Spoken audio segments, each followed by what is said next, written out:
à écouter la parole de Dieu à travers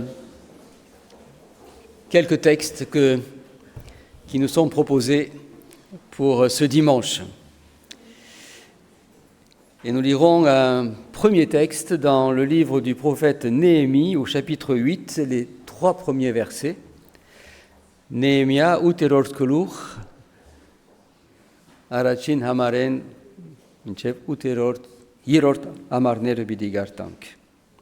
Néhémie, chapitre 8, les versets 1 à 3. Alors tout le peuple s'assembla comme un seul homme sur la place qui est devant la porte des eaux. Ils dirent à Esdras le scribe d'apporter le livre de la loi de Moïse, prescrite par l'Éternel à Israël. Et le sacrificateur Esdras apporta la loi devant l'assemblée, composée d'hommes et de femmes et de tous ceux qui étaient capables de l'entendre. C'était le 1er jour du 7e mois. Esdras lut dans le livre depuis le matin jusqu'au milieu du jour, sur la place qui est devant la porte des eaux, en présence des hommes et des femmes et de ceux qui étaient capables de l'entendre. Tout le peuple fut attentif à la lecture du livre de la loi. Un second texte qui nous est proposé aussi aujourd'hui, dans la première épître de Paul aux Corinthiens, au chapitre 12, les versets 12 à 27. Arachin gorontasis, das yegrort kelur, das yegrort amaren, minchev kesanyot erort amarner bidigartank.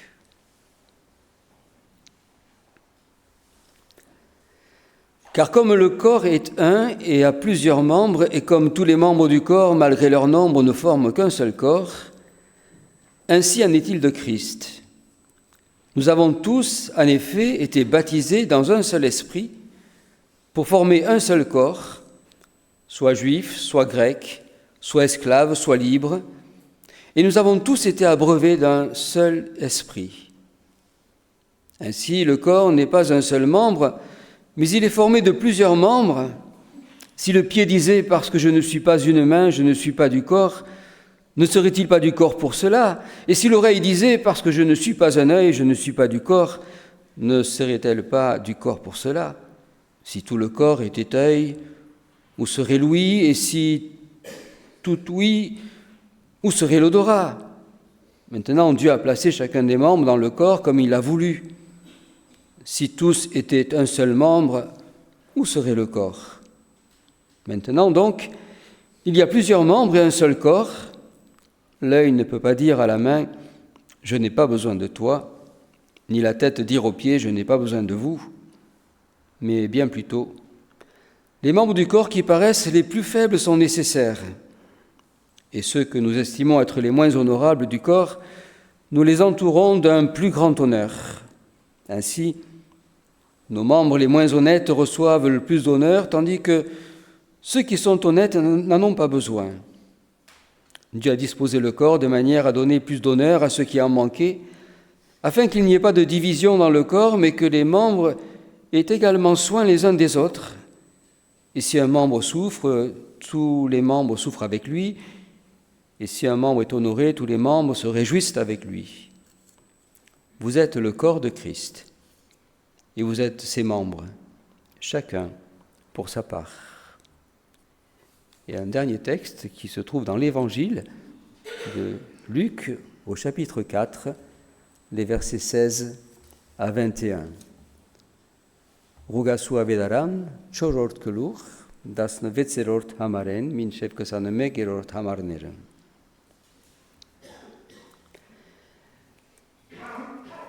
Jésus se rendit à Nazareth où il avait été élevé, et selon sa coutume, il entra dans la synagogue le jour du sabbat.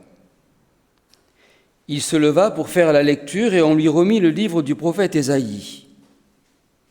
L'ayant déroulé, il trouva l'endroit où il était écrit « L'Esprit du Seigneur est sur moi, parce qu'il m'a oint pour annoncer une bonne nouvelle aux pauvres.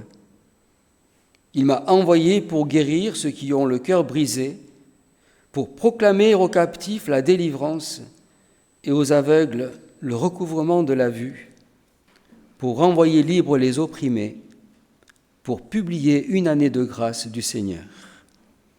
Ensuite, il roula le livre, le remit au serviteur et s'assit. Tous ceux qui se trouvaient dans la synagogue avaient les regards fixés sur lui. La loi de l'Éternel est parfaite. Elle restaure l'âme. Nous l'avons lu tout à l'heure en début de culte au psaume 19. Ce week-end, nous étions à Sète, au centre du Lazaret, pour l'Assemblée générale de la Fédération protestante de France.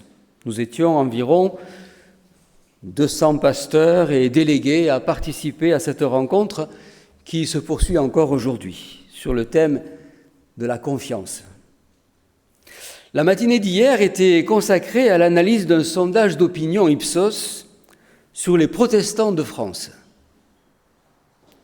Sondage qui donnera lieu prochainement, certainement, à quelques articles dans des journaux tels Le Figaro et Le Monde. À la lecture des chiffres, il apparaît que le nombre de protestants en France reste stable, ce qui paraîtrait un peu rassurant pour les protestants de France. Ils représentent environ entre 2, 2,5 jusqu'à 3%, suivant les estimations, avec une progression des évangéliques. Autre enseignement de ce sondage qui a interpellé l'Assemblée générale quand même, à savoir qu'il apparaît que les protestants lisent de moins en moins la Bible. La tendance est plutôt à la consommation de réseaux sociaux, des contenus que l'on consomme et dont on se satisfait, au lieu d'une lecture de la Bible et une réflexion personnelle aussi sur ce que nous dit la Bible. Pourquoi lire la Bible ? Pourquoi lire la Bible en communauté, comme nous le faisons ici les dimanches lorsque nous venons ? Mais pourquoi aussi lire la Bible en privé ?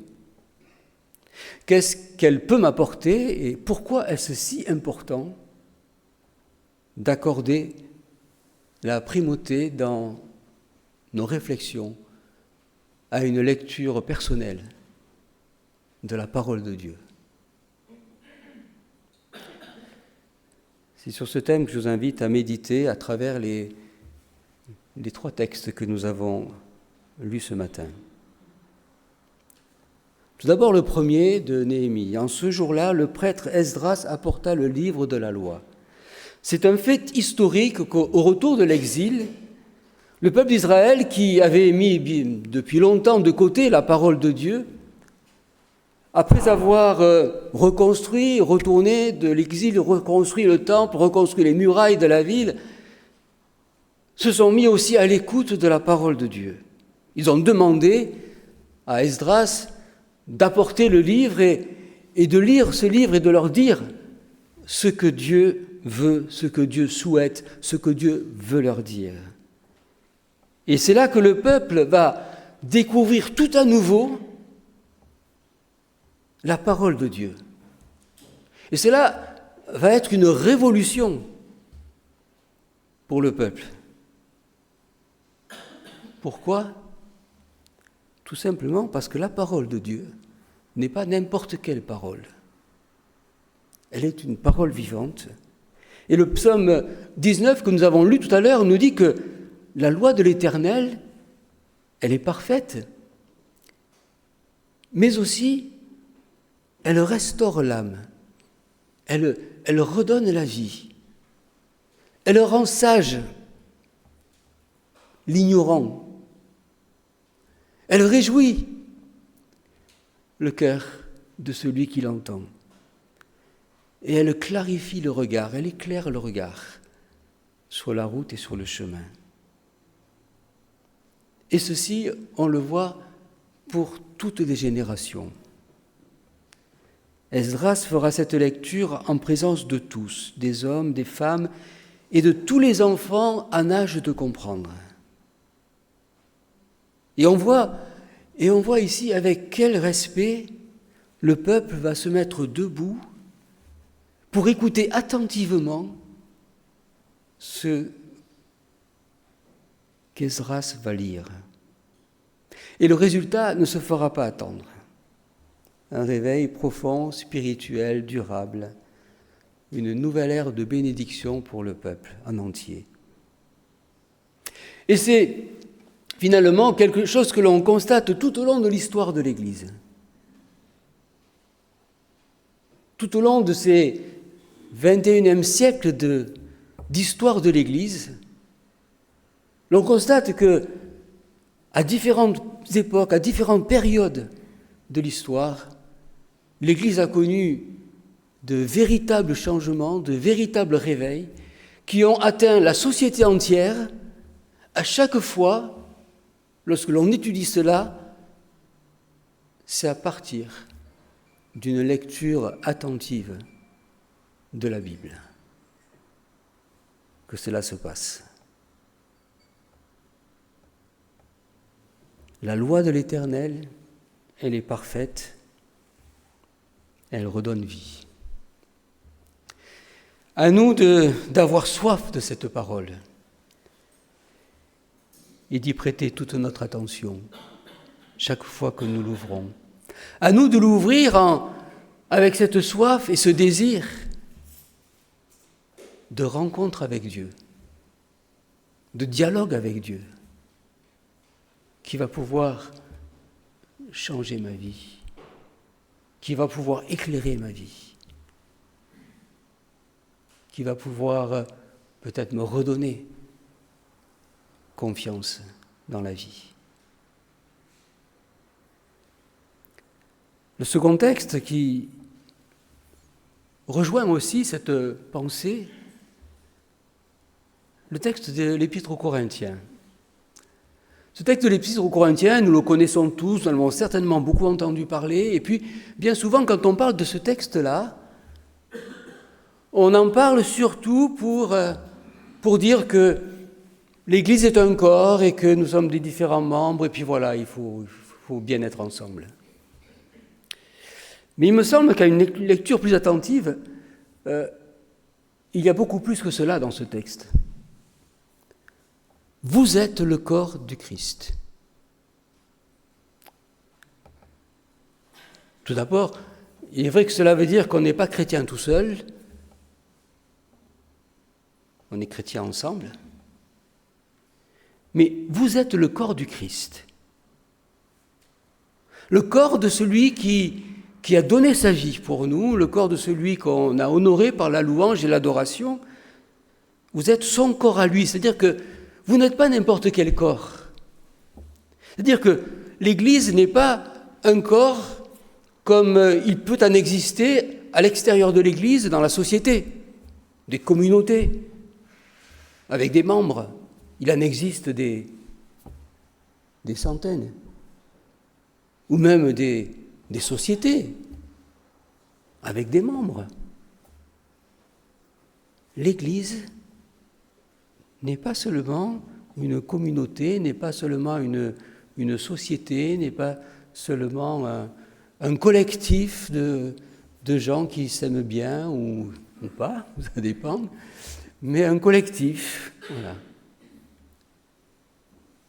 Non. Elle est le corps du Christ. Et ça change tout. Ça change tout parce que si elle est le corps du Christ, et si le Christ en est la tête, cela veut dire qu'elle doit être nécessairement reliée au Christ, nécessairement reliée à la parole du Christ. Et lorsque l'Église n'a plus la parole du Christ, elle n'est plus le corps du Christ. Elle est une communauté, ou un club, ou une association cultuelle, ou culturelle, c'est selon. Mais elle n'est plus corps du Christ, lorsque la parole du Christ lui-même n'est pas au centre de l'Église. Tout ceci ne doit pas nous faire oublier, bien entendu, que nous sommes invités à être des membres les uns pour les autres, à être ensemble. Vous êtes chacun pour votre part membre de ce corps. C'est-à-dire que si vous croyez en lui, si vous êtes rattaché à lui, si vous êtes baptisé en lui, vous êtes membre de son corps,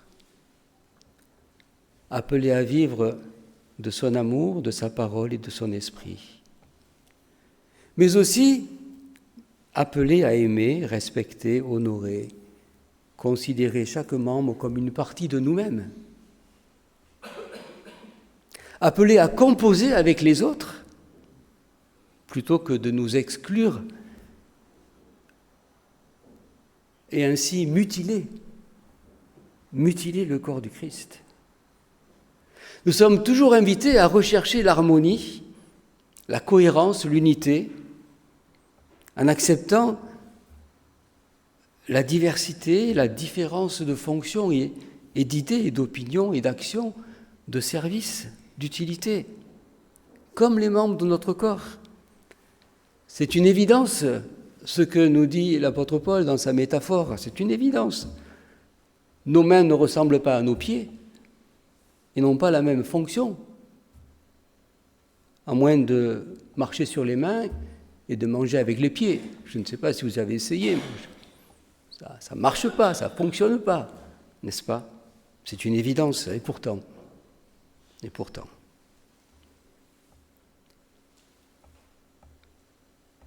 Comme le corps du Christ et comme le corps du Christ, l'Église doit se nourrir de la parole pour vivre et être Église réellement.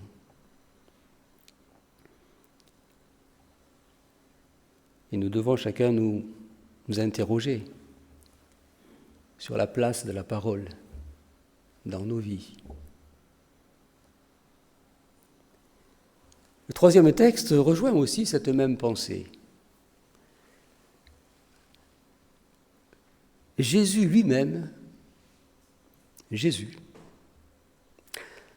Fils de Dieu, Jésus lui-même avait un profond respect pour la parole de Dieu.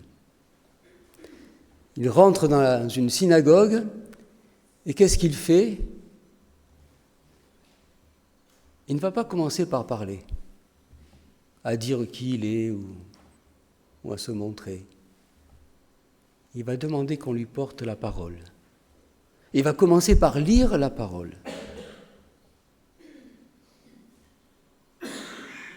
Et après l'avoir lu, il va dire, voilà, ça c'est accompli maintenant. On voit à quel point tout au long de sa vie, Jésus a toujours essayé de montrer la continuité dans la parole de Dieu. Tout au long de son ministère, Jésus a toujours donné une importance à l'Écriture sainte. Et cela, si nous réalisons aujourd'hui ce qu'est la Bible, nous devons nous aussi nous réaliser à quel point nous avons entre les mains un chef-d'œuvre, un ensemble d'écrits qui s'est constitué sur des siècles, qui s'est constitué à travers des personnes très différentes les unes des autres, et qui se rejoignent tous. Et qui, pour certains de ces textes, 20 siècles après, et même plus pour d'autres, ils peuvent encore résonner dans la vie de nous, qui vivons à des années-lumière de ce que vivait un Moïse, qui avons des connaissances probablement à des années-lumière de ce qu'avait Moïse. Et pourtant, ce livre, cette parole, elle arrive toujours à nous rejoindre. Nous qui avons tant changé depuis.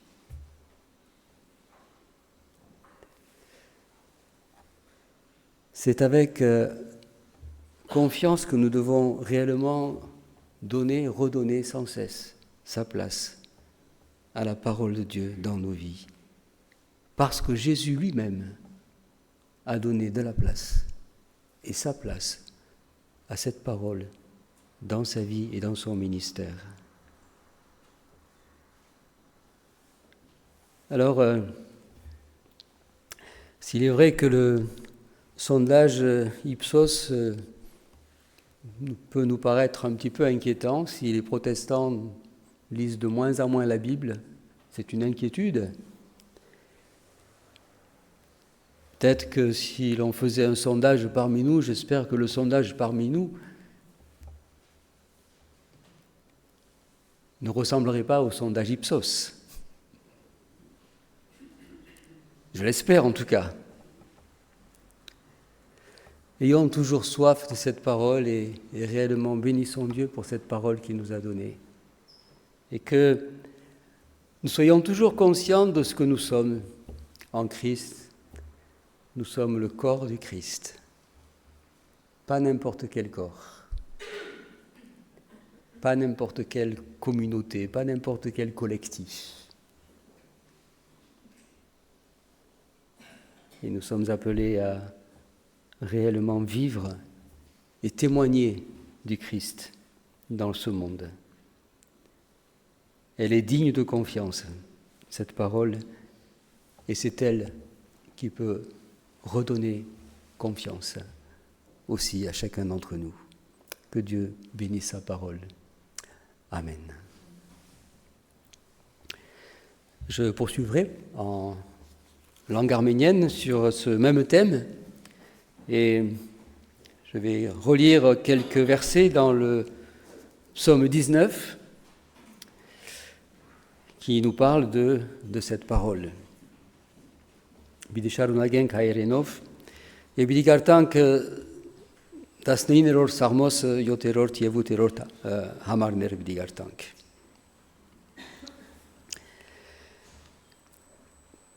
Դիրոջը օրենքը գադարյալ է, հոգին գնորոք է. Դիրոջը վկայությունը ճշմարիտ է, դքեդը իմաստուն գնե. Դիրոջը կանոնները շիդագ են, սիրտը գուրախացնեն. Դիրոջը բադվիրանքները բայզար են, աչքերին լույս կուտան. Դիրոջը օրենք գադարյալ է. Այս վերջերս գազագերմությունը հարցումներ ուղեց Ֆրանսայի ժողովրդին գրոնքի մասին. Եվ այս հարցումներու մեջ հայտնի եղավ, որ փոխականները մոտավորապես 102-3 մասը կգազմեն Ֆրանսայի ժողովրդին, որ մնանք ասել, որ բավական է։ Սակայն այս հարցումները մեջտեղ բերին, որ երթալեն փոխականները ավելի քիչ կգարտան Աստվածաշունչը, ինչ որ առաջ ավելի շատ էր։ Եվ անշուշտ կտեսնենք, թե ասիգա